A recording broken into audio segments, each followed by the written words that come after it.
La famille, bonjour à tous, j'espère que vous allez bien et que vous avez passé un bon dimanche. Avant de commencer la vidéo et de commencer le débrief, les frères, je vous pose une question.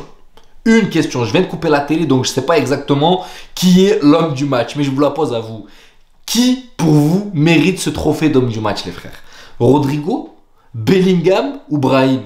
Parce que là, la régie, là, ceux qui décernent les trophées d'homme du match, ils doivent en train de se prendre la tête. Hein. Ils doivent en train de se prendre la tête. Le choix doit être très très dur, les frères. Vous avez vu ce match de psychopathe de ces trois joueurs, les gars? Et dans l'ensemble, hein, toute l'équipe a fait un très très beau match. Toute l'équipe a fait un match exceptionnel. Mais je prends le haut du panier. Le haut du panier, ils sont là. À qui vous donnez ce trophée d'homme du match, les frères? À qui vous le donnez, clairement? Il y a quand même un petit hic dans ce match, mais on va revenir dans le détail. Répondez-moi à la question dans les commentaires. Maintenant, on rentre dans le vif du sujet. 4-1, Real Madrid, Villarreal, un match où on avait un petit peu les chocottes. Pourquoi, les frères? Parce que le Barça hier a fait un match nul et on a l'impression qu'avec cette équipe du Barça, on est liés. Dès qu'ils se ratent, on se rate. Dès que nous ratons, eux ils se ratent le lendemain. Vous voyez le délire? Et là, on vient de casser la malédiction, enfin. Ils se sont ratés, mais nous on est restés sur notre lancée. D'ailleurs, franchement, si on se ratait aujourd'hui, j'ai eu peur, hein. Je l'avais dans un coin de ma tête, je me dis attends, peut-être, hein. Mais là, les gars, le match était quand même exceptionnel. Franchement, le match était exceptionnel. Le sous-marin jaune, les gars, il a coulé. Il a coulé comme le Titanic, les frères. C'est incroyable. Bon, déjà qu'ils n'étaient pas... Ils n'étaient pas très en point, mais là les gars on leur a mis un coup dans le moral avec ce... Et encore 4-1, on est gentil parce qu'on pouvait largement arroser encore plus. Hein. On pouvait mettre une rafale les gars, on pouvait mettre des buts encore plus, mais il y a eu quelques ratés. Bref, maintenant je rentre dans le détail, je vais déjà parler de ces trois joueurs exceptionnels et je commence avec Rodrigo. Rodrigo, il est dans une forme, il est en train d'atteindre son prime. Son prime time, les frères, les gars. Là, c'est vraiment le prime time de Rodrigo parce qu'il est époustouflant. Il est très, très fort. Il a une facilité d'élimination. Il a une entente avec Brahim Diaz. Les gars, Brahim Diaz, c'est le Joker, en fait. Parce que le mec, on l'a amené depuis qu'il est là, les frères. Il s'adapte avec tout le monde. Et en plus, on va revenir sur Brahim. Après, je termine avec Rodrigo. Rodrigo, les gars, c'est incroyable sa faculté à éliminer et à garder cette lucidité même aux derniers instants.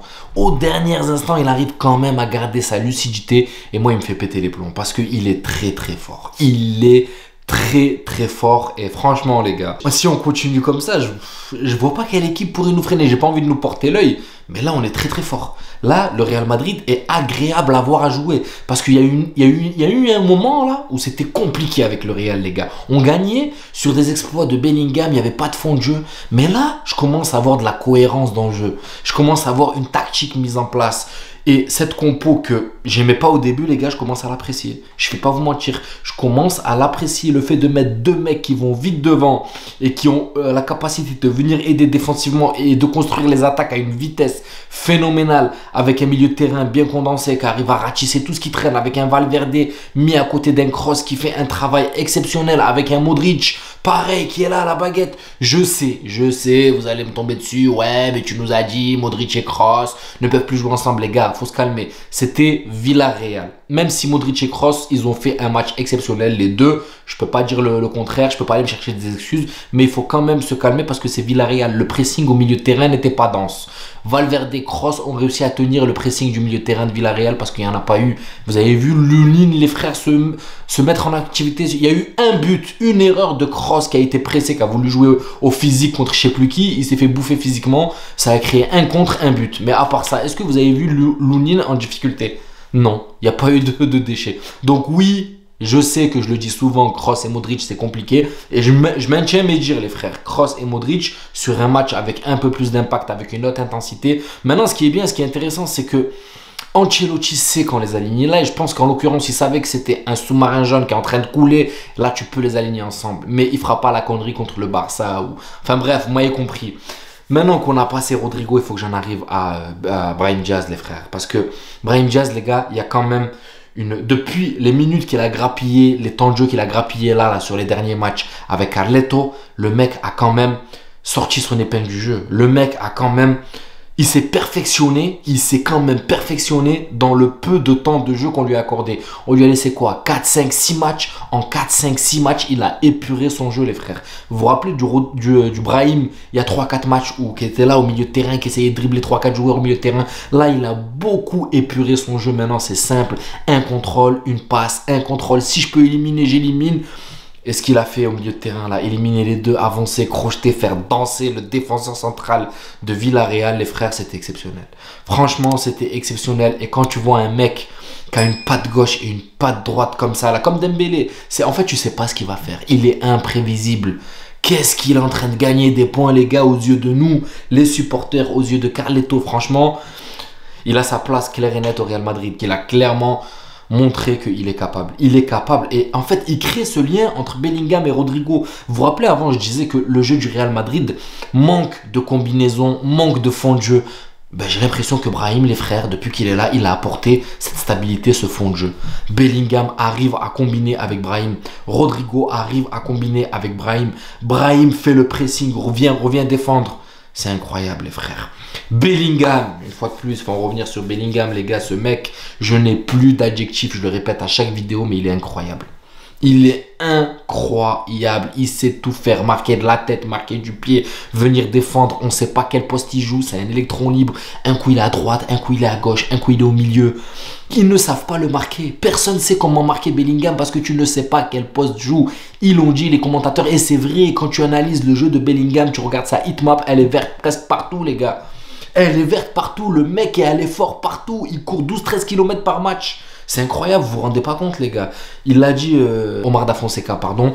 Et j'ai gardé ce terme. C'est l'élu. C'est l'élu dans Matrix, les frères. C'est Neo dans Matrix. Le mec est capable de tout faire.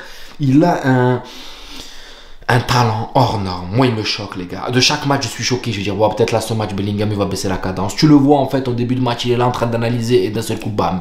Il commence à prendre le monopole du milieu de terrain et il te fait des dingueries. Il te fait des dingueries.